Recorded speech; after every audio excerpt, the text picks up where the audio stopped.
ದಿನದಿನಕ್ಕೂ ಕಾವೇರ್ತಾ ಇದೆ ಕೊಲ್ಲಿ ಯುದ್ಧ. ಭಾರತದ ತೀರದಲ್ಲೇ ಯುದ್ಧದ ಆರ್ತನಾದ. ಅಮೆರಿಕದಿಂದ ಇರಾನ್ ನೌಕೆ ಉಡೀಸ್, 90ಕ್ಕೂ ಅಧಿಕ ಯೋಧರ ಹತ್ಯೆ, ತೈಲ ತುಂಬಿದ್ದ ಹಡಗುಗಳಿಗೆ ಬ್ರೇಕ್, ದಾಳಿಗೆ ಜೋರಾದ ಪ್ರತಿದಾಳಿ, ಮಹಾಯುದ್ಧ ಡೇ 6.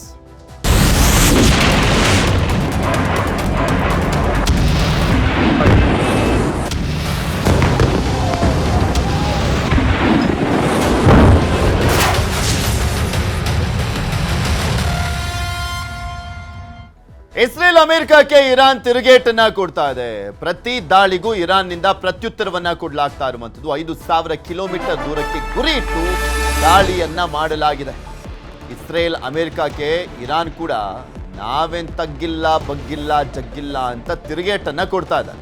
ಪ್ರತಿ ದಾಳಿಗೂ ಇರಾನ್ನಿಂದ ಪ್ರತ್ಯುತ್ತರವನ್ನ ಕೊಡಲಾಗ್ತಾ ಇರುವಂಥದ್ದು. ಅವರು ಕೂಡ ಸೈಲೆಂಟ್ ಆಗ್ತಾ ಇಲ್ಲ.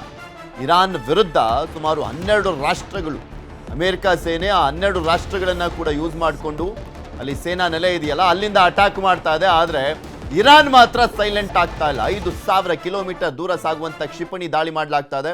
ಖಂಡಾಂತರ ಕ್ಷಿಪಣಿ ಬಳಸಿ ಇರಾನ್ ಅಟ್ಯಾಕ್ ಅನ್ನ ಮಾಡ್ತಾ ಇರುವಂತದ್ದು. ಕತಾರ್ನಲ್ಲಿನ ಅಮೆರಿಕ ಸೇನಾ ನೆಲೆಗಳನ್ನ ಉಡಿಸ್ ಮಾಡಿದೆ. ಸೇನಾ ನೆಲೆ ಉಡಿಸ್ ಬಗ್ಗೆ ಸ್ಯಾಟಲೈಟ್ ಇಮೇಜಸ್ ಅನ್ನ ಕೂಡ ರಿಲೀಸ್ ಮಾಡಲಾಗಿರುವಂತದ್ದು. ಅಮೆರಿಕಾಗೆ ಶಾಕ್ ಕೊಟ್ಟಿರುವಂತದ್ದು. ಖಮೇನಿ ಪಡೆ ಯಾವುದೇ ಕಾರಣಕ್ಕೂ ಯುದ್ಧ ನಿಲ್ಲಿಸಲ್ಲ ಎಂಬ ಸಂದೇಶವನ್ನ ಕೂಡ ರವಾನೆ ಮಾಡಲಾಗ್ತಾ ಇದೆ. ಹೊಸ ಉತ್ತರಾಧಿಕಾರಿಯನ್ನ ಟಾರ್ಗೆಟ್ ಮಾಡಿರುವಂಥದ್ದು ಅಮೆರಿಕ ಸೇನೆ. ಯಾರೇ ಇರಾನ್ನ ಉತ್ತರಾಧಿಕಾರಿಯಾಗ್ಲಿ ಅವರನ್ನ ಬಿಡಲ್ಲ ಅಂತ ಇಸ್ರೇಲ್ ಕೂಡ ಹೇಳ್ತಾ ಇತ್ತು. ಇಸ್ರೇಲ್ಗೆ ಕಂಟಕವಾಗುವ, ಅಮೆರಿಕಕ್ಕೆ ಸವಾಲಾಗುವಂತ ಉತ್ತರಾಧಿಕಾರಿಯನ್ನ ನಾವಂತೂ ಬಿಡೋದಿಲ್ಲ ಅನ್ನುವಂಥ ಮೆಸೇಜ್ ಅನ್ನ ಪಾಸ್ ಮಾಡಿದ್ರು. ಸೊ ಹೀಗಾಗಿ ಈಗ ಖಮೇನಿ ಮಗ, 2ನೇ ಮಗ ಏನೋ ಉತ್ತರಾಧಿಕಾರಿ ಆಗ್ತಾರೆ ಅಂತ ಹೇಳಲಾಗ್ತಾ ಇತ್ತಲ್ಲ, ಸೊ ಅವರನ್ನು ಕೂಡ ಟಾರ್ಗೆಟ್ ಮಾಡದಂತೆ ಕಾಣಿಸ್ತಾ ಇದೆ. ಪ್ಲಾನೆಟ್ ಲ್ಯಾಬ್ನಿಂದ ಅಮೆರಿಕ ಸೇನಾ ನೆಲೆ ಉಳಿಸಾಗಿರುವಂಥದ್ದು ಸ್ಯಾಟಲೈಟ್ ಚಿತ್ರಗಳನ್ನ ರಿಲೀಸ್ ಮಾಡಲಾಗ್ತಾ ಇದೆ. ಇರಾನ್ ಮೇಲೆ ಅಮೆರಿಕ ನಿರಂತರವಾಗಿ ದಾಳಿಯನ್ನು ಮಾಡ್ತಾ ಇದೆ. ಇರಾನ್ ಕ್ಷಿಪಣಿ ತಾಣಗಳ ಮೇಲೆ ಅಟ್ಯಾಕ್ ಅನ್ನ ಮಾಡಲಾಗಿದೆ. ಇರಾನ್ ಏರ್ ಡಿಫೆನ್ಸ್ ಟಾರ್ಗೆಟ್ ಮಾಡಿ ದಾಳಿ. ಇರಾನ್ನ ಏರ್ ಡಿಫೆನ್ಸ್ ಅನ್ನೇ ತೆಗೆದುಬಿಟ್ರೆ ಅಟ್ಯಾಕ್ ಮಾಡ್ಲಿಕ್ಕೆ ಈಸಿ ಆಗ್ಬಿಡುತ್ತೆ. ಸೊ ಹೀಗಾಗಿ ಏರ್ ಡಿಫೆನ್ಸ್ ಮೇಲೆ ದಾಳಿಯನ್ನು ಮಾಡಲಾಗ್ತದೆ. ಅಮೆರಿಕ ಏರ್ ಸ್ಟ್ರೈಕ್ ಪತ್ರಗೊಟ್ಟಿರುವಂಥದ್ದು ಇರಾನ್. ಏರ್ ಡಿಫೆನ್ಸ್ ಅನ್ನೇ ಉಡಿಸ್ ಮಾಡಿಬಿಟ್ರೆ ನೆಕ್ಸ್ಟ್ ಯಾವ ಕ್ಷಿಪಣಿ ಎಲ್ಲಿ ಹೋಗಿ ಬಿದ್ದರೂ ಕೂಡ ಗೊತ್ತಾಗಲ್ಲ. ಅದನ್ನು ಟಾರ್ಗೆಟ್ ಮಾಡಿ ಅಟ್ಯಾಕ್ ಮಾಡೋದು ಕಷ್ಟ ಆಗುತ್ತೆ ಇರಾನ್ಗೆ. ಸೊ ಹೀಗಾಗಿ ಫಸ್ಟ್ ಟಾರ್ಗೆಟ್ ಇರುವಂಥದ್ದೇ ಏರ್ ಡಿಫೆನ್ಸ್ ಅಟ್ಯಾಕ್ ಮಾಡ್ತಿರುವಂಥದ್ದು.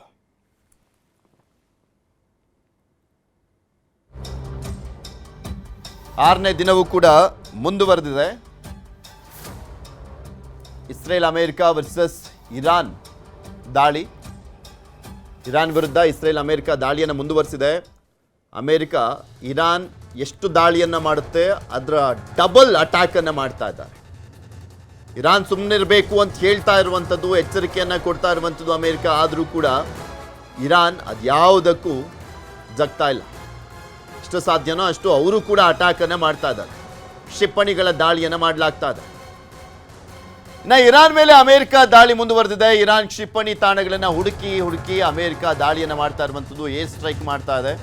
ಬಗ್ಗೆ ಅಮೆರಿಕ ಸೇನೆ ವಿಡಿಯೋವನ್ನು ರಿಲೀಸ್ ಮಾಡಿದೆ.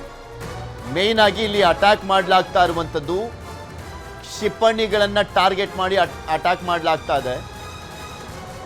ಕ್ಷಿಪಣಿಯನ್ನ ಸಾಗಿಸುವಂತಹ ಸಂದರ್ಭದಲ್ಲಿ ಅಥವಾ ಕ್ಷಿಪಣಿಗಳು ಎಲ್ಲೆಲ್ಲಿದ್ದಾವೆ, ಹಡಗು ತಾಣಗಳ ಮೇಲೆ ಮೇಯ್ನ್ ಆಗಿ ಟಾರ್ಗೆಟ್ ಮಾಡಿ ದಾಳಿಯನ್ನು ಮಾಡಲಾಗ್ತಾ ಇರುವಂಥದ್ದು. ಆ ದೃಶ್ಯಾವಳಿಯನ್ನು ಕೂಡ ರಿಲೀಸ್ ಮಾಡಲಾಗಿದೆ.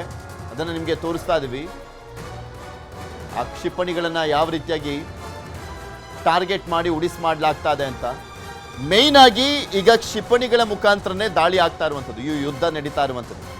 ಇರಾನ್ ಶಕ್ತಿನೇ ಕ್ಷಿಪಣಿ ಅಂಡ್ ಡ್ರೋನ್. ಸೊ ಅವನ್ನ ಟಾರ್ಗೆಟ್ ಮಾಡಿ ಉಡಿಸ್ ಮಾಡಲಾಗ್ತಾ ಇದೆ.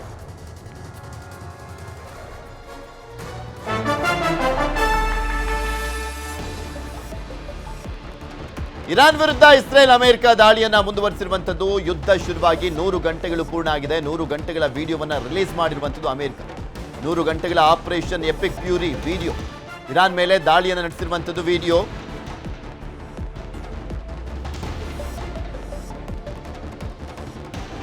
ನೂರು ಗಂಟೆಗಳ ಆಪರೇಷನ್ ಎಪಿಕ್ ಫ್ಯೂರಿ ವಿಡಿಯೋವನ್ನ ರಿಲೀಸ್ ಮಾಡಲಾಗಿದೆ. ಇರಾನ್ ಮೇಲೆ ದಾಳಿಯನ್ನ ಮುಂದುವರಿಸಿರುವಂತ ಅಮೆರಿಕ ಆಪರೇಷನ್ ಯಾವ ರೀತಿಯಾಗಿ ನಡೀತಾ ಇದೆ ಅದರ ಒಂದು ಝಲಕ್ಕನ್ನ ವಿಡಿಯೋ ಮುಖಾಂತರ ತೋರಿಸಿದ್ದಾರೆ. ವಿಡಿಯೋ ರಿಲೀಸ್ ಮಾಡಿ. The United States and its partners have launched Operation Epic Fury, the most lethal, most complex, and most precise aerial operation in history. Our military in the Middle East is undertaking an unprecedented operation to eliminate Iran's ability to threaten Americans, as they've been doing for nearly half a century. We are also sinking the Iranian Navy, the entire Navy. We didn't start this war, but under President Trump, we are finishing it.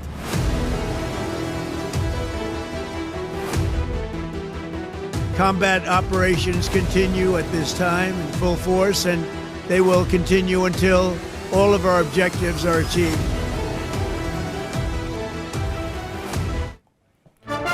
Iran ಮೇಲೆ ಮುಂದುವರೆದಿರುವಂಥದ್ದು ಇಸ್ರೇಲ್ನಿಂದ ದಾಳಿ. Iran ರಕ್ಷಣಾ ವ್ಯವಸ್ಥೆಯನ್ನೇ ಉಡಿಸ್ ಮಾಡಿರುವಂಥದ್ದು Israel.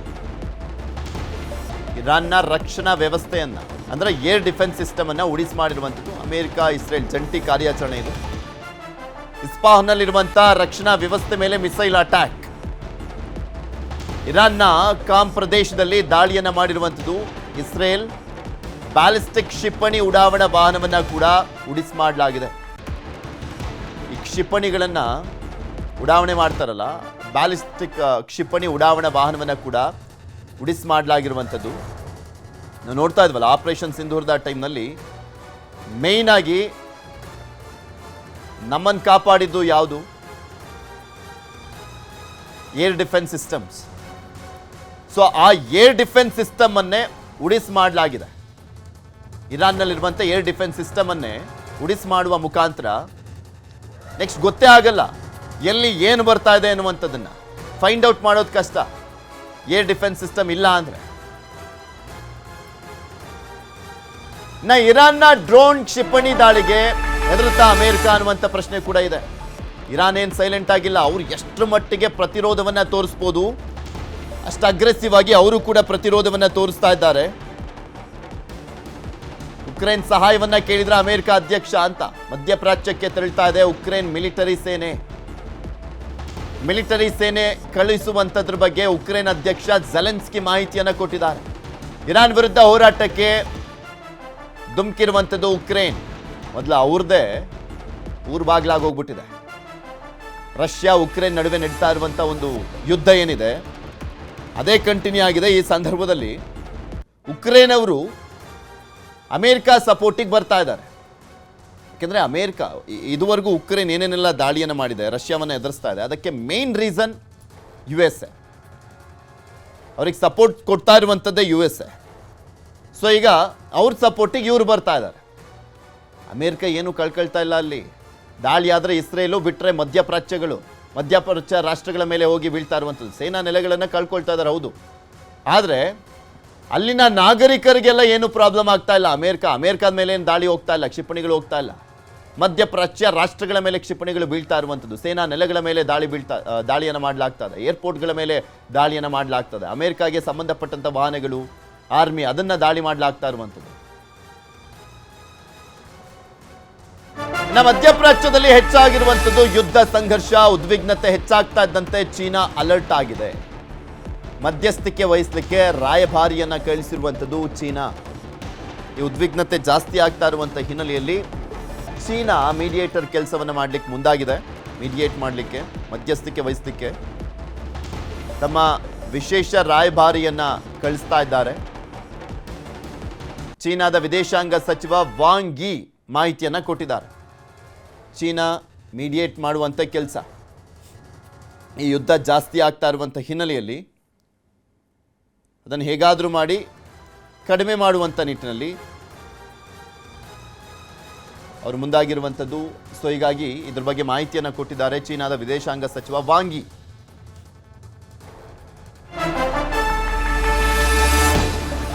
Main Hormuz ಜಲಸಂಧಿಯಲ್ಲಿ ಅಲ್ಲೋಲ ಕಲ್ಲೋಲನೆ ಸೃಷ್ಟಿಯಾದಂತಾಗ್ಬಿಟ್ಟಿದೆ. ಯಾಕೆಂದ್ರೆ ಅದನ್ನ ಬಂದ್ ಮಾಡಲಾಗಿರುವಂಥ ಹಿನ್ನೆಲೆಯಲ್ಲಿ ಇರಾನ್ ಕಂಟ್ರೋಲ್ನಲ್ಲಿ ಇರುವಂಥದ್ದು ಹರ್ಮುಜ್ ಜಲಸಂಧಿ.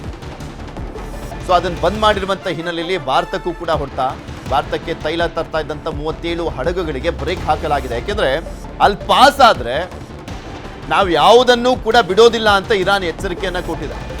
ಉಡಾಯಿಸ್ಬಿಡ್ತೀವಿ ಅಂತ ಎಚ್ಚರಿಕೆಯನ್ನು ಕೊಡಲಾಗಿರುವಂಥ ಹಿನ್ನೆಲೆಯಲ್ಲಿ ಅಲ್ಲೇ ಸ್ಟ್ರಕ್ ಆಗಿದ್ದಾವೆ ಹಡಗುಗಳು, ಸ್ಟ್ರಕ್ ಆಗಿರುವಂಥದ್ದು.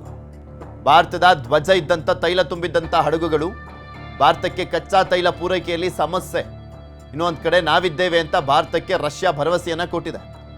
ಸುಮಾರು 96 ಲಕ್ಷ ಬ್ಯಾರೆಲನ್ನು ನಾವು ಪೂರೈಸ್ತೀವಿ, ಭಾರತಕ್ಕೆ ನಾವು ಪೂರೈಸ್ತೀವಿ ಅನ್ನುವಂಥದ್ರ ಬಗ್ಗೆ ಅವ್ರು ಸಪೋರ್ಟನ್ನು ಕೊಟ್ಟಿದ್ದಾರೆ. ನಾವು ಇದುವರೆಗೂ 31.5% ಅಷ್ಟು ಏನೋ ಅಲ್ಲಿಂದ ತೈಲವನ್ನು ಆಮದು ಮಾಡ್ಕೊಳ್ತಾ ಇದ್ವಿ. ಹತ್ತತ್ರ ಒಂದು 40%ವರೆಗೂ ಹೋಗ್ಬೋದು ಅಂತ ಈ ಯುದ್ಧ ಕಾರ್ಮೋಡ ಇರುವಂಥ ಹಿನ್ನೆಲೆಯಲ್ಲಿ.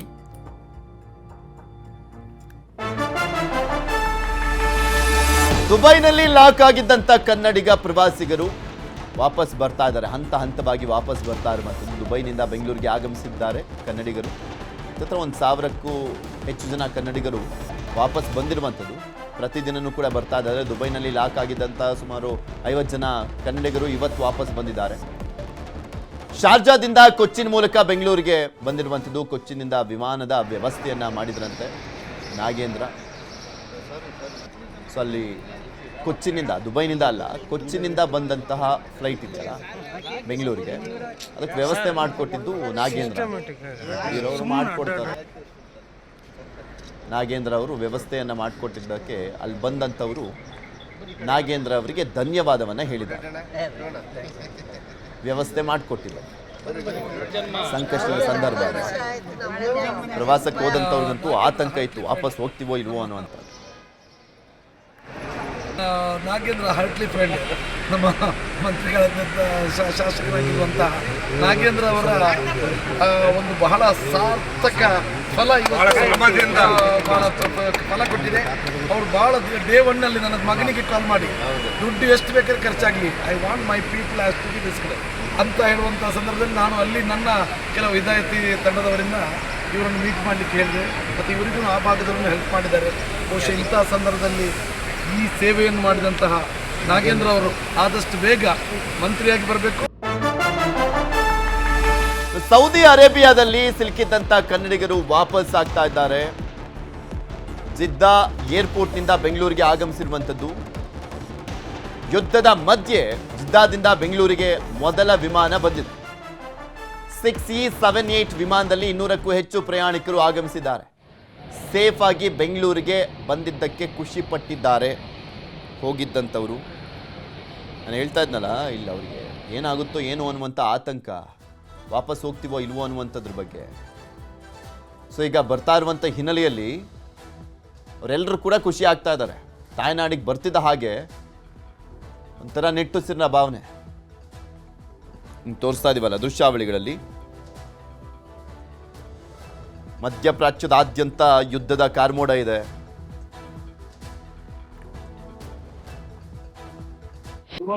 ಸೌದಿ ಮಕ್ಕಾ ಎಲ್ಲ ಸೇಫ್ ಇದೆ. ರಿಯಾದ್ ಅಂತ ಒಂದು ಫಾರ್ಮ್ ಹಾಕಿದೀನಿ ಇರಾನ್ ಅವರು. ಇಲ್ಲ ಫ್ಲೈಟ್ಸ್ ಇವೆಲ್ಲಗಳು ಕ್ಯಾನ್ಸಲ್ ಆಗಿದೆ. ಜಾಸ್ತಿ ಅವರು ಎಲ್ಲ ಹತ್ತಕ್ಕಾಗಿದೆ. ಜೆದ್ದಾ ಹತ್ರ, ಮಕ್ಕಾ ಹತ್ರ, ರಿಯಾದ್ ಎಲ್ಲ ಅಲ್ಲೇ ಇದ್ದಾರೆ. ಏನಾದ್ರೂ ಫೆಸಿಲಿಟಿ ಮಾಡ್ಬೇಕು ಇವಾಗ ಎಲ್ಲಾರ್ಗೆ, ಇಂಡಿಯಾ ಅವ್ರಿಗೆ ವಾಪಸ್ ನಾನ್ ನೋಡಿದ್ರು 1 ಮಂತ್ ಏನು ಕೇಳಿಸ್ಕೊಂಡಿದ್ರು. ಅದೇ ಉಮ್ರಾಗೆ ಇವಾಗ ವಾಪಸ್ ಬಂದಿದ್ದೀವಿ. ಇವಾಗ ಫ್ಲೈಟ್ ನಮ್ದೇನೆ ಕ್ಯಾನ್ಸಲ್ ಆಗಿರೋದು. ಗಲ್ಫ್ ಏರ್ ಇತ್ತು ನಮ್ದು ಫ್ಲೈಟ್, ಫಸ್ಟ್ ಮಾರ್ಚ್ಗೆ ಇತ್ತು, ಇವಾಗ ಕ್ಯಾನ್ಸಲ್ ಆಯ್ತು. ಇವಾಗ ಮನೆ ಹತ್ರ ಬೇಗ ಬಂದ್ಬಿಡಿ ಅಂತ, ಪರಿಸ್ಥಿತಿ ಚೆನ್ನಾಗಿಲ್ವಾ, ಬಂದ್ಬಿಡಿ ಅಂತ ಹೇಳಿದ್ದಾರೆ. ಅದಕ್ಕೆ ನಾನು ಏನ್ ಮಾಡಿದೆ, ಇಂಡಿಗೋ ಫ್ಲೈಟ್ ಬುಕ್ ಮಾಡಿದೆ. ಅದೇ ಇಂಡಿಗೋ ನಡೀತಾ ಇದೆ, ಫ್ಲೈ ಬೈ ಏನೋ ನಡೀತಾ ಇದೆ. ಅದು ಸೌದಿಯ ನಡೀತಾ ಇದೆ. 5 days ಇಂದ ಸ್ಟ್ರಕ್ ಆಗಿದೆ. ಇಲ್ಲ 5 days. 5 days ಇಂದ ಸ್ಟ್ರಕ್ ಆಗಿದೆ. ಎಲ್ಲಿದ್ರೆ ಅದೇ ಮಕ್ಕಾ ಹತ್ರ ಇತ್ತು, ಮದೀನಾ ಅಂತ. ಇಲ್ಲಿ ಸೌದಿ ಅವರು ಎಲ್ಲ ಜಾಸ್ತಿ ಫೆಸಿಲಿಟೀಸ್ ಕೊಟ್ಟಿಲ್ಲ. ದುಬೈ ಅವ್ರಿಗೆ ಎಲ್ಲ ಫೆಸಿಲಿಟೀಸ್ ಕೊಟ್ಟಿದ್ದಾರೆ. ಬಟ್ ಸೌದೀಸ್ ಎಲ್ಲ ಸೌದಿ ಗೌರ್ಮೆಂಟ್ ಅವರು, ಕಿಂಗ್ ಅವರು ಜಾಸ್ತಿ ಫೆಸಿಲಿಟೀಸ್ ಇಲ್ವಾ. ಬಟ್ ಏನಾದ್ರು ಮಾಡ್ಬೇಕು. ಜಾಸ್ತಿ ಅವರು ಪರಿಸ್ಥಿತಿ ಸರಿಯಾಗಿಲ್ವಾ. ಹೌದು. 20 members ಹೋಗಿತ್ತು. 20 days ಆಯ್ತು. 3 days ಫ್ಲೈಟ್ಸ್ ಮುಚ್ಚಿದ್ದು. ಇವಾಗ ಜಸ್ಟ್ 2 days ಬಿಫೋರ್ ಫ್ಲೈಟ್ಸ್ ಎಲ್ಲ ಓಪನ್ ಆಯ್ತು. ಅಷ್ಟೊಂದು ಕ್ರೂಷಿಯಲ್ ಏನೂ ಇಲ್ಲ ಅಂತಾರೆ. ಎಲ್ಲ ಸೇಫ್ ಇದೆ. ನಥಿಂಗ್ ಟು ಆಕ್ಚುಲಿ ಹೇಳ್ಬೇಕಂದ್ರೆ ಕರೆಕ್ಟ್ ಡೇಟಿಂಗ್ ಇತ್ತು ಫ್ಲೈಟ್, ಅದಕ್ಕೆ ನೋ ಪ್ರಾಬ್ಲಮ್ ಆಯ್ತು. ಒಂದು ನಮ್ದು ಜೊತೆಗಿರೋರ್ದು ಒಂದು 2-3 ಮೆಂಬರ್ಸ್ ಫ್ಲೈಟ್ ಕ್ಯಾನ್ಸಲ್ ಆಗಿತ್ತು. ಅದಕ್ಕೆ ಸ್ವಲ್ಪ 2 ದಿವಸ ವೇಟ್ ಮಾಡಿದ್ರು ಅವರು, ನಮ್ ಜೊತೆಗೆ ಬರ್ತೀವಿ. 14 ಮೆಂಬರ್ಸ್ ಬಂದಿದೀವಿ. ಓಕೆ, ಒಂದು ಗ್ರೂಪ್ ಮೆಂಬರ್ಸ್. ಪ್ರವಾಸಕ್ಕೆ ಹೋಗಿದ್ದ ಪ್ರವಾಸಕ್ಕೆ ಇದಾರೆ ಬಹಳ ಜನ ಇದಾರೆ ಅಲ್ಲಿ. ಊಟ ಅಂತಲ್ಲ, ಬಹಳ ಜನ. ಇನ್ನು ಅಡುಗೆ ಮನೆಗೂ ಕೂಡ ತಟ್ಟಿರುವಂಥದ್ದು ಯುದ್ಧದ ಎಫೆಕ್ಟ್. ಏನಾಯ್ತಪ್ಪ ಅಂದ್ರೆ ಕಳೆದ ವಾರಕ್ಕಿಂತ ಈ ವಾರ ಅಡುಗೆ ಎಣ್ಣೆ ಬೆಲೆ ಏರಿಕೆ ಆಗ್ತಾ ಇದೆ. 1 ಲೀಟರ್ ಅಡುಗೆ ಎಣ್ಣೆ ಬೆಲೆ 4ರಿಂದ 5 ರೂಪಾಯಿ ಏರಿಕೆ ಆಗಿದೆ. 4ರಿಂದ 5 ರೂಪಾಯಿ ಏರಿಕೆ ಆಗಿರುವಂಥದ್ದು. ಅದೇ ಚೆನ್ನಾಗಿ ಬರಬೇಕಾದ್ರೆ ಎಣ್ಣೆ ಎಲ್ಲ ಸಿಗುವಂಥ ಸಂದರ್ಭದಲ್ಲಿ ಇವರೇನು ಕಮ್ಮಿ ಮಾಡಲ್ಲ, ಆದರೆ ಸಿಕ್ಕಿದ್ದೇ ಚಾನ್ಸು. ಸ್ವಲ್ಪ ಅಭಾವ ಆದರೂ ಸಾಕು, 4ರಿಂದ 5 ರೂಪಾಯಿ ಏರಿಸ್ಬಿಡೋದು. ಮುಂದಿನ ವಾರದಲ್ಲಿ 10ರಿಂದ 15 ರೂಪಾಯಿ ಏರಿಕೆ ಆಗುವಂಥ ಸಾಧ್ಯತೆ ಇದೆ ಯುದ್ಧ ಕಂಟಿನ್ಯೂ ಆದರೆ. 1 ತಿಂಗಳು ಯುದ್ಧ ನಡೆದ್ರೆ ಅಡುಗೆ ಎಣ್ಣೆಗೆ ಅಭಾವ ಆದರೂ ಆಗಬಹುದು ಅನ್ನುವಂಥ ಎಚ್ಚರಿಕೆ ಇದೆ. ಹರ್ಮುಜ್ ಜಲಸಂಧಿ ಬಂದಿಂದಾಗಿ ತೈಲ ಬರುವಂಥದ್ದು ತಡ ಆಗ್ತಾ ಇದೆ, ಅದರ ಜೊತೆಗೆ ಬಂದು ಆಗಿದೆ. ಹರ್ಮುಜ್ ಜಲಸಂಧಿ ಬಂದಾಗಿದೆಯಲ್ಲ, ಅಲ್ಲಿ ಯಾವುದೇ ನೌಕೆಗಳು ಓಡಾಡಂಗಿಲ್ಲ, ಯಾವುದೇ ಆಯಿಲ್ ನೌಕೆಗಳು ಕೂಡ ಬರಂಗಿಲ್ಲ. ಆ ರೀತಿಯಾಗಿ ಇರಾನ್ ಎಚ್ಚರಿಕೆಯನ್ನು ಕೊಟ್ಟಿರುವಂಥದ್ದು. ಇದುವರೆಗೂ ಹತ್ತತ್ರ 8ರಿಂದ 9 ನೌಕೆಗಳನ್ನು ಹೊಡೆದಾಕಿದ್ದಾರೆ ಅವರು. ನಮ್ಮ ಎಚ್ಚರಿಕೆಯ ನಡುವೆನೂ ಕೂಡ ಹೋಗ್ತಾ ಇತ್ತು ಅಂತ. ಅಮೆರಿಕ ಹೇಳುತ್ತೆ ನಾವು ಸಪೋರ್ಟ್ ಕೊಡ್ತೀವಿ, ನೀವು ಹೆದರ್ಕೊಳ್ಬೇಡಿ ಬನ್ನಿ ಅಂತ ಹೇಳ್ತಾರೆ. ಅಲ್ಲಿ ಬ್ಲಾಸ್ಟ್ ಆದರೆ ಅವಾಗ ಯಾರಿಗೆ ಬರ್ತಾರೆ ಸಪೋರ್ಟ್ಗೆ? ಅಮೆರಿಕ ಏನೋ ಹೇಳುತ್ತೆ, ನಾವಿದ್ದೀವಿ, ನಮ್ಮ ನೌಕಾಪಡೆ ನಿಮಗೆ ಸಪೋರ್ಟ್ ಕೊಡುತ್ತೆ, ಹೆದರಬೇಡಿ ಬನ್ನಿ ಅಂತ. ಆದರೆ ಅಲ್ಲಿ ಹೋಗ್ತಾ ಇರುವಂಥ ನೌಕೆಗಳನ್ನು ಕೂಡ ಬಿಡ್ತಾ ಇಲ್ಲ.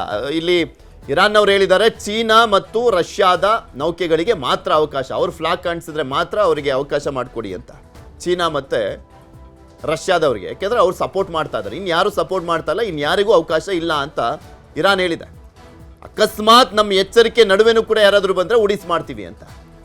ಸೊ ಹೀಗಾಗಿನೇ ಪ್ರಾಬ್ಲಮ್ ಆಗ್ತಾ ಇದೆ. 4ರಿಂದ 5 ರೂಪಾಯಿ ಈಗ ಎಣ್ಣೆ ರೇಟು ಕೂಡ ಜಾಸ್ತಿ ಆಗ್ತದೆ. ಎಣ್ಣೆ ರೇಟು ಅಂದರೆ ಅಡುಗೆ ಎಣ್ಣೆ. ಇದ್ರ ಬಗ್ಗೆ ಇನ್ನಷ್ಟು ಮಾಹಿತಿಯನ್ನು ಕೊಡ್ತಾ ಹೋಗ್ತಾರೆ ನಮ್ಮ ಪ್ರತಿನಿಧಿ ಆಶಿಕ್ ಮುಲ್ಕಿ ನಮ್ಮ ಜೊತೆ ನೇರ ಸಂಪರ್ಕದಲ್ಲಿ ಜಾಯ್ನ್ ಆಗಿದ್ದಾರೆ. ಆಶಿಕ್, ಈ ಅಡುಗೆ ಎಣ್ಣೆ ಬೆಲೆ ಜಾಸ್ತಿ ಆಗ್ತಾ ಇರುವಂಥದ್ದು ಹಿಂಗೆ 1 ತಿಂಗಳು ಏನಾದರೂ ನಡೆದಿದ್ದೆ ಆದರೆ 10ರಿಂದ 15 ರೂಪಾಯಿ ಜಾಸ್ತಿ ಆಗುವಂಥ ಚಾನ್ಸಸ್ ಕೂಡ ಇದೆ ಅಂತ ಹೇಳಲಾಗ್ತದೆ. ಯಾವತ್ತಿಂದ ಜಾಸ್ತಿ ಆಗ್ತಾ ಇರುವಂಥದ್ದು, ಯಾವ್ಯಾವ ದೇಶದಿಂದ ಹೆಚ್ಚಿನ ಪ್ರಮಾಣದಲ್ಲಿ ಭಾರತಕ್ಕೆ ಅಡುಗೆ ಎಣ್ಣೆ ಬರ್ತಾ ಇರುವಂಥದ್ದು?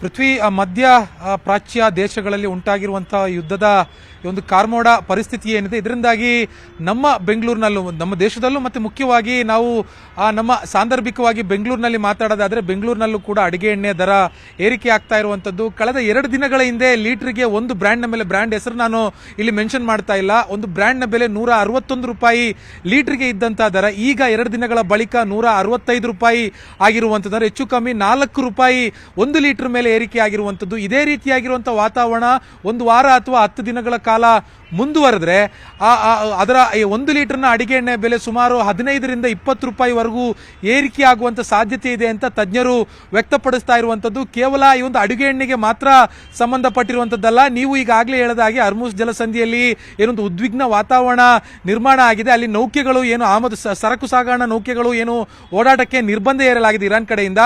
ಸೊ ಅದರಿಂದಾಗಿ ನಮ್ಮ ಭಾರತದಲ್ಲಿ ಮತ್ತು ಬೆಂಗಳೂರಿನಲ್ಲಿ, ಕರ್ನಾಟಕದಲ್ಲೂ ಕೂಡ ಹಲವು ಆಹಾರ ಪದಾರ್ಥಗಳ ಜೊತೆಗೆ ಕೆಲವೊಂದಿಷ್ಟು ಅಗತ್ಯ ವಸ್ತುಗಳ ಬೆಲೆಯೂ ಕೂಡ ದಿನದಿಂದ ದಿನಕ್ಕೆ ಕಳೆದ 3-4 ದಿನದಿಂದ ಏರಿಕೆ ಆಗ್ತಾ ಇರುವಂಥದ್ದು. ಮುಖ್ಯವಾಗಿ ಚಿನ್ನ ಇರಬಹುದು ಅಥವಾ ಕ್ರೂಡ್ ಆಯಿಲ್ ಇರಬಹುದು, ಪೆಟ್ರೋಕೆಮಿಕಲ್ ಇರಬಹುದು, ಫರ್ಟಿಲೈಸರ್ಗಳಿರ್ಬೋದು, ಕೃಷಿ ಉತ್ಪನ್ನ ಉಪಕರಣಗಳ ಸಂಬಂಧಪಟ್ಟಿರುವಂಥ ವಸ್ತುಗಳಿರ್ಬೋದು, ಇವೆಲ್ಲವೂ ಕೂಡ ದಿನದಿಂದ ದಿನಕ್ಕೆ ಕ್ರಮೇಣವಾಗಿ ಏರಿಕೆ ಆಗ್ತಾ ಇರುವಂಥದ್ದು. ಸೂಕ್ತ ಪ್ರಮಾಣದಲ್ಲಿ ನಮಗೆ ಸರಬರಾಜಿಗೆ ಏಟು ಬಿದ್ದಿರುವಂಥ ಹಿನ್ನೆಲೆಯಲ್ಲಿ ಈ ರೀತಿಯಾಗಿರುವಂಥ ದರ ಏರಿಕೆ ಆಗ್ತಾ ಇರುವಂಥದ್ದು. ಒಂದು ವೇಳೆ ಇದೇ ರೀತಿಯಾಗಿರುವಂಥ ವಾತಾವರಣ 1 ತಿಂಗಳು, 1.5 ತಿಂಗಳು, 2 ತಿಂಗಳಿಗೆ ಮುಟ್ಟಿದ್ದೇ ಆದರೆ ಮತ್ತಷ್ಟು ವಸ್ತುಗಳ ಅಭಾವ ಉಂಟಾಗುವಂಥ ಸಾಧ್ಯತೆಗಳು ಕೂಡ ಇದೆ. ಕೇವಲ ಇದೊಂದು ಅಡುಗೆ ಎಣ್ಣೆಗೆ ಮಾತ್ರ ಸಂಬಂಧಪಟ್ಟಿರುವಂಥ ವಿಚಾರ ಅಲ್ಲ. ಸದ್ಯಕ್ಕೆ ಅಡುಗೆ ಎಣ್ಣೆಯ ದರ ವೇಗವಾಗಿ ಗಗನಕ್ಕೇರ್ತಾ ಇರುವಂಥದ್ದು. ಜೊತೆಗೆ ಕೆಲವೊಂದಿಷ್ಟು ವಸ್ತುಗಳ ದರವೂ ಕೂಡ ಏರಿಕೆ ಆಗ್ತಾ ಇರುವಂಥದ್ದು. ಮುಖ್ಯವಾಗಿ ಮಧ್ಯಪ್ರಾಚ್ಯ ದೇಶಗಳಿಂದಲೇ ನಮಗೆ ಭಾರತಕ್ಕೆ ಮತ್ತು ಮುಖ್ಯವಾಗಿ ಕರ್ನಾಟಕಕ್ಕೂ ಕೂಡ ಹಲವು ಪದಾರ್ಥಗಳು ಮತ್ತು ಹಲವು ವಸ್ತುಗಳು ಸರಬರಾಜು ಆಮದಾಗ್ತಾ ಇರುವಂಥದ್ದು. ಹೀಗಾಗಿ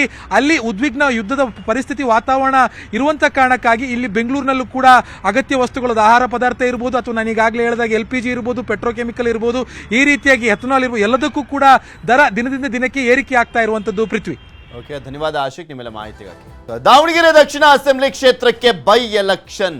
ಯಾಕಂದ್ರೆ ಶಾಮನೂರು ಶಿವಶಂಕರಪ್ಪ ಅವರ ನಿಧನದಿಂದ ತೆರವಾಗಿರುವಂಥ ಕ್ಷೇತ್ರ ಬೈ ಎಲೆಕ್ಷನ್ಗೆ ಇನ್ನು ಡೇಟ್ ಅನೌನ್ಸ್ ಆಗಬೇಕು. ಆದರೆ ಅದಕ್ಕೂ ಮುಂಚೆನೆ ಎಲ್ಲ ಪಕ್ಷದವರು ರೆಡಿ ಮಾಡ್ಕೊಳ್ತಾ ಇದ್ದಾರೆ. ಪೈಪೋಟಿ ಕೂಡ ಜೋರಾಗಿ ನಡೀತಾ ಇದೆ. ಇದೇ ಸಂದರ್ಭದಲ್ಲಿ ದೋಸ್ತಿ ಅಭ್ಯರ್ಥಿ ಆಗ್ತಾರ ಮಹಿಮಾ ಪಟೇಲ್ ಅಂತ. ಮಾಜಿ ಸಿಎಂ ದಿವಂಗತ JH ಪಟೇಲ್ ಅವರ ಮಗ ಮಹಿಮಾ ಪಟೇಲ್ ಅವರು ಕೂಡ ಶಾಸಕರಾಗಿದ್ದಂಥವ್ರು ಚನ್ನಗಿರಿಲಿ. ಈಗ ದಾವಣಗೆರೆ ದಕ್ಷಿಣದಿಂದ ಕಣಕ್ಕಿಳಿಯುವಂತ ನಿಟ್ಟಿನಲ್ಲಿ ಪ್ರಯತ್ನ ಪಡ್ತಾ ಇದ್ದಾರೆ ಅಂತ. ಬಿಜೆಪಿ JDS ಮೈತ್ರಿ ಅಭ್ಯರ್ಥಿ ಆಗ್ತಾರ ಮಹಿಮಾ ಪಟೇಲ್. JDU ಪಕ್ಷದಲ್ಲೇ ಗುರುತಿಸಿಕೊಂಡಿರುವಂಥದ್ದು ಮಹಿಮಾ ಪಟೇಲ್ ಅವರು ರಾಜ್ಯಾಧ್ಯಕ್ಷರಾಗಿರುವಂಥವ್ರು. JDU ಪಕ್ಷದಲ್ಲಿ ನಿತೀಶ್ ಕುಮಾರ್ ಅವರ JDU ಪಕ್ಷದಲ್ಲಿ ರಾಜ್ಯಾಧ್ಯಕ್ಷರಾಗಿರುವಂಥವ್ರು ಮಹಿಮಾ ಪಟೇಲ್ ಅವರು. ಈಗ JDU ಕೂಡ NDA ಭಾಗನೇ ಅಲ್ವಾ. ಸೊ ಹೀಗಾಗಿ ಆ ಒಂದು ಪಕ್ಷದಿಂದ ಕಣಕ್ಕಿಳಿಯುವಂಥ ನಿಟ್ಟಿನಲ್ಲಿ ಅಥವಾ ಬಿಜೆಪಿಯಿಂದನೇ ಕಣಕ್ಕಿಳಿಯುವಂಥ ನಿಟ್ಟಿನಲ್ಲಿ ಪ್ರಯತ್ನ ಅಂತ. ರಾಜಕೀಯದಿಂದ ಸ್ವಲ್ಪ ಅಂತರ ಕಾಯ್ದುಕೊಂಡಿದ್ರು ಮಹಿಮಾ ಪಟೇಲ್. ಆದರೆ ಈಗ ದಿಢೀರಂತ ಮತ್ತೆ ಎಂಟ್ರಿ ಆಗುವಂಥ ಚಾನ್ಸಸ್ ಅಂತ. ಬಿಹಾರ CM ಆಗಿರುವಂಥ ನಿತೀಶ್ ಕುಮಾರ್ ಮೂಲಕ ಲಾಬಿ. ಈಗಾಗಲೇ ದೂರವಾಣಿ ಮೂಲಕ ಮಹಿಮಾ ಮಾತುಕತೆಯನ್ನ ಮಾಡಿದ್ದಾರೆ ಅಂತ. ಇದೇ 7 ಅಥವಾ 8ಕ್ಕೆ ಪಾಟ್ನಾದಲ್ಲಿ ನಿತೀಶ್ ಕುಮಾರ್ ಅವರನ್ನ ಭೇಟಿ ಮಾಡುವಂಥ ಸಾಧ್ಯತೆ ಇದೆ. ಸೊ ಆ ಸಂದರ್ಭದಲ್ಲಿ ಅವರು CM ಆಗಿರ್ತಾರೋ ಇಲ್ವೋ ಗೊತ್ತಿಲ್ಲ, ಆದರೆ ಅವರನ್ನ ಭೇಟಿ ಮಾಡುವಂಥ ಸಾಧ್ಯತೆ ಇದೆ. One of the most powerful leader Nitish Kumar ಅವರು.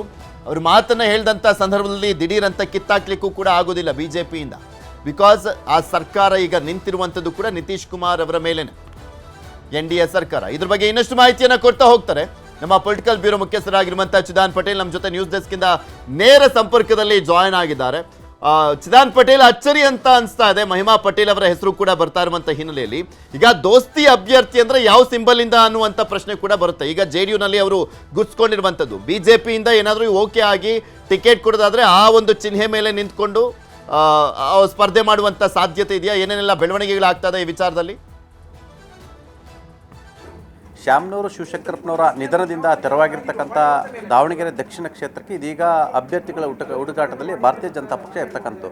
ಇವತ್ತು ಯಾರನ್ನ ಅಭ್ಯರ್ಥಿ ಮಾಡಬೇಕು ಮತ್ತು ದಾವಣಗೆರೆ ದಕ್ಷಿಣಕ್ಕೆ ಭಾರತೀಯ ಜನತಾ ಪಕ್ಷದ ಅಭ್ಯರ್ಥಿ ಯಾರು ಇರಬೇಕಂತೇಳಿ ಇವತ್ತು ಕರ್ನಾಟಕ ಭಾರತೀಯ ಜನತಾ ಪಕ್ಷದ ಉಸ್ತುವಾರಾಗಿರ್ತಕ್ಕಂಥ ರಾಧಾ ಮೋಹನ್ ಸಿಂಗ್ ಅಗರ್ವಾಲ್ ಒಂದು ಸಭೆಯನ್ನು ನಡೆಸ್ತಿದ್ದಾರೆ. ಮತ್ತೊಂದು ಕಡೆ ಈಗಾಗಲೇ ಮಾಜಿ ಮುಖ್ಯಮಂತ್ರಿ BS ಯಡಿಯೂರಪ್ಪನವರು ಅಜಯ್ ಎಂಬ ಹೆಸರನ್ನು ಮುನ್ನೆಲೆಗೆ ತಂದಿರ್ತಕ್ಕಂಥದ್ದು. ಇದರ ನಡುವೆ ಕೂಡ BJPಯ ರೆಬಲ್ಗಳು ಕೂಡ ಇವತ್ತು ಸಭೆಯನ್ನು ನಡೆಸ್ತಿರ್ತಕ್ಕಂಥದ್ದು.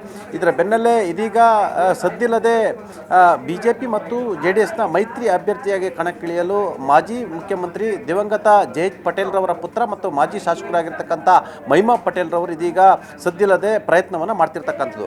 ಈಗಾಗಲೇ ಭಾರತೀಯ ಜನತಾ ಪಕ್ಷದ ಮೈತ್ರಿ ಆಗಿರ್ತಕ್ಕಂಥ JDUನ ನಾಯಕರು ಆಗಿರ್ತಕ್ಕಂಥ ಬಿಹಾರದ ಮುಖ್ಯಮಂತ್ರಿ ಆಗಿರ್ತಕ್ಕಂಥ ನಿತೀಶ್ ಕುಮಾರ್ ಜೊತೆ ಈಗಾಗಲೇ ಮಹಿಮಾ ಪಟೇಲ್ ರವರು ಚರ್ಚೆಯನ್ನು ನಡೆಸಿರ್ತಕ್ಕಂಥದ್ದು. ಮಹಿಮಾ ಪಟೇಲ್ ರವರು ನಿತೀಶ್ ಕುಮಾರ್ ಜೊತೆ ಚರ್ಚೆ ನಡೆಸಿರ್ತಕ್ಕಂಥದ್ದು. ದಾವಣಗೆರೆಯ ದಕ್ಷಿಣ ಕ್ಷೇತ್ರದ ಅಭ್ಯರ್ಥಿ ಆಗಿ ಇಚ್ಛೆಯನ್ನು ವ್ಯಕ್ತಪಡಿಸಿರ್ತಕ್ಕಂಥ ಈಗಾಗಲೇ ಚನ್ನಗಿರಿ ಕ್ಷೇತ್ರದ ಮಾಜಿ ಶಾಸಕರು ಆಗಿರ್ತಕ್ಕಂಥದ್ದು ಮತ್ತು ದಿವಂಗತ JH ಪಟೇಲ್ ರವರ ಪುತ್ರರು ಆಗಿರ್ತಕ್ಕಂಥದ್ದು. ಅಲ್ಲದೆ ಇಲ್ಲೊಂದು ಕಡೆ ದಾವಣಗೆರೆ ಜಿಲ್ಲೆಯವರಾಗಿದ್ದರಿಂದ ಚುನಾವಣಾ ಕಣಕ್ಕಿಳಿದ್ರೆ ಮೈತ್ರಿ ಬಿಜೆಪಿಯ ಅಧಿಕೃತ ಅಭ್ಯರ್ಥಿ ಕಣಕ್ಕಿಳಿದ್ರೆ ಗೆಲುವು ಗ್ಯಾರಂಟಿ ಎಂಬ ಲೆಕ್ಕಾಚಾರದಲ್ಲಿ ಈಗಾಗಲೇ ನಿತೀಶ್ ಕುಮಾರ್ ಅವರನ್ನ ಸಂಪರ್ಕ ಮಾಡಿರ್ತಕ್ಕಂಥದ್ದು. ಈಗಾಗಲೇ ನಿತೀಶ್ ಕುಮಾರ್ ಕೂಡ ಒಂದಷ್ಟು ಆಶಾದಾಯಕ ಮಾತುಗಳನ್ನು ನೀಡಿರ್ತಕ್ಕಂಥದ್ದು ಮತ್ತು ಭರವಸೆ ನೀಡಿರ್ತಕ್ಕಂಥದ್ದು. ಹಾಗಾಗಿ ಮಾರ್ಚ್ 8ರ ನಂತರ ಪಾಟ್ನಾಕ್ಕೆ ಬಂದು ಭೇಟಿಯಾಗಿ ಒಂದು ತಿಳಿಸಿರ್ತಕ್ಕಂಥ ಆ ಮುಖಾಂತರ ನಿತೀಶ್ ಕುಮಾರ್ ಅವರ ಮುಖಾಂತರ ಬಿಜೆಪಿ ವರಿಷ್ಠರನ್ನ ಮಾತುಕತೆಯನ್ನು ಮಾಡುವ ಮುಖಾಂತರ JH ಪಟೇಲ್ ರವರ ಪುತ್ರ ಮಹಿಮಾ ಪಟೇಲ್ ರವರಿಗೆ ಟಿಕೆಟ್ ಕೊಡಿಸಲಿಕ್ಕೆ ಈಗಾಗಲೇ ಸದ್ದಿಲ್ಲದೆ ಪ್ರಯತ್ನಗಳು ನಡೆತಿರ್ತಕ್ಕಂಥದ್ದು. ಈಗಾಗಲೇ ಮಹಿಮಾ ಪಟೇಲ್ ರವರು ನಿತೀಶ್ ಕುಮಾರ್ ಅವರನ್ನ ಭೇಟಿಯ ನಂತರ ನಿತೀಶ್ ಕುಮಾರ್ ಅವರು ಅಮಿತ್ ಶಾ ಮತ್ತು ಬಿಜೆಪಿಯ ರಾಷ್ಟ್ರೀಯ ಅಧ್ಯಕ್ಷರನ್ನ ಸಂಪರ್ಕ ಮಾಡಿ ಮಹಿಮಾ ಪಟೇಲ್ ರವರಿಗೆ ಟಿಕೆಟ್ ಕೊಡುವಂತೆ ಎಲ್ಲೊಂದು ಕಡೆ ಬೇಡಿಕೆಯನ್ನು ಇಡಲಿದ್ದಾರೆ ಅಂತ ಹೇಳಲಾಗ್ತದೆ. ಒಂದು ವೇಳೆ ನಿತೀಶ್ ಕುಮಾರ್ ಅವರ ಬೇಡಿಕೆಗೆ ಬಿಜೆಪಿ ಹೈಕಮಾಂಡ್ನ ನಾಯಕರುಗಳು ಒಪ್ಪಿಗೆ ಕೊಟ್ಟರೆ ಮಹಿಮಾ ಪಟೇಲ್ ರವರು ಮುಂದಿರತಕ್ಕಂಥ ಉಪಚುನಾವಣೆಯಲ್ಲಿ ಭಾರತೀಯ ಜನತಾ ಪಕ್ಷದ ಅಚ್ಚರಿ ಅಭ್ಯರ್ಥಿಯಾಗಿ ಕಣಕ್ಕಿಳಿಯುವುದು ಖಚಿತ ಅಂತಲೇ ಹೇಳಲಾಗ್ತಿದೆ. ಆದರೆ ನಿತೀಶ್ ಕುಮಾರ್ ಮಾತನ್ನು ವರಿಷ್ಠರು ಕೇಳ್ತಾರಾ ಅಥವಾ ವರಿಷ್ಠರು ತನ್ನದೇ ಆದ ಲೆಕ್ಕಾಚಾರವನ್ನು ಹಾಕಿದ್ದಾರೆ ಅಂದ್ರೆ ಕಾದು ನೋಡಬೇಕಾಗಿದೆ. ಒಟ್ಟಾರೆ ಇದೀಗ ದಾವಣಗೆರೆ ದಕ್ಷಿಣ ಕ್ಷೇತ್ರಕ್ಕೆ ಭಾರತೀಯ ಜನತಾ ಪಕ್ಷದಿಂದ ಕಣಕ್ಕಿಳಿಯಲು ಮಹಿಮಾ ಪಟೇಲ್ ರವರು ನಿತೀಶ್ ಕುಮಾರ್ ಮುಖಾಂತರ ದೆಹಲಿ ಲಾಬಿಯನ್ನು ಆರಂಭಿಸಿರ್ತಕ್ಕಂಥದ್ದು. ಪೃಥ್ವಿ. ಓಕೆ, ಧನ್ಯವಾದ ಚಿದಾನ್ ಪಟೇಲ್ ನಿಮ್ಮೆಲ್ಲ ಮಾಹಿತಿಗಾಗಿ.